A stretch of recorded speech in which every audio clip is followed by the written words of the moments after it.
Assalamualaikum, salam satu Madani. Okey, untuk geng-geng yang nak jaga motor korang, korang belilah ini Aeropark silicone spray, tak kisahlah brand apa pun. Okey, kalau kau tengok dia nampak macam muram. Kasih spray.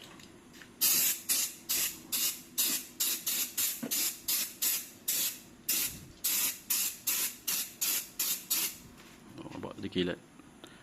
Nampak kilat shining.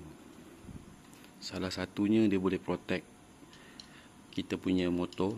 Yang pertama, yang kedua, bila kita lepas main off-road, dia senang sikit cuci. Ni boleh lepas cuci, nampak kan bersih sikit kan. Dia senang sikit nak cuci. Okey, terima.